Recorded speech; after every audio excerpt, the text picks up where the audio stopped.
नमस्कार,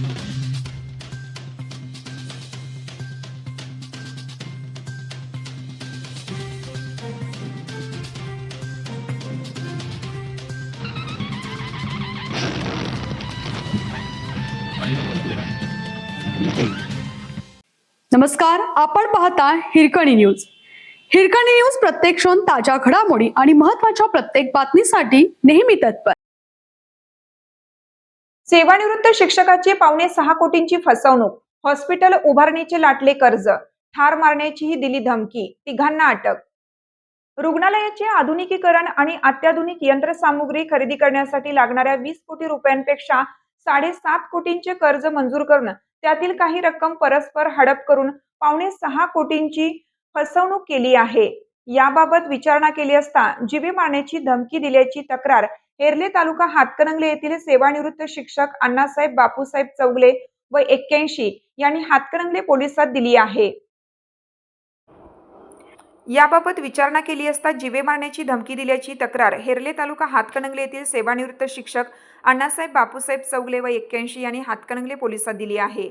या प्रकरणी कोल्हापुरातील 5 जणांविरुद्ध गुन्हा दाखल केला असून यापैकी प्रांजल शरदचंद्र फडणीस वय 49 राहणार स्वयंसिद्धी अपार्टमेंट साई एक्सटेन्शन कोल्हापूर, सतीश नारायण पोद्दार वय 58 राहणार फुलेवाडी रिंग रोड, संतोष भगवान डकरे वय 41 फुलेवाडी या तिघांना आर्थिक गुन्हे अन्वेषण विभागाने अटक केली.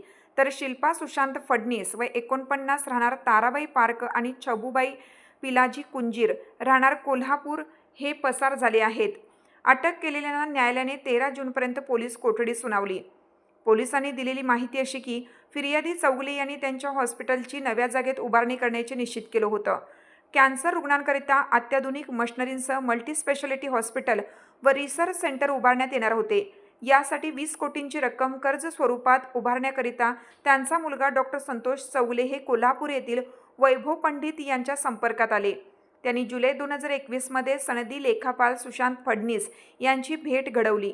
त्यामुळे आपली फसवणूक झाल्याचे व कर्जाची रक्कम स्वतःसाठी वापरल्याचे तसेच त्याचे बँकेतील हप्तेही भरले नसल्याचे लक्षात आले.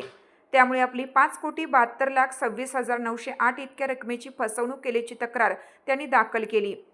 पुढील तपास कोल्हापूर आर्थिक गुन्हे शाखा करीत आहे.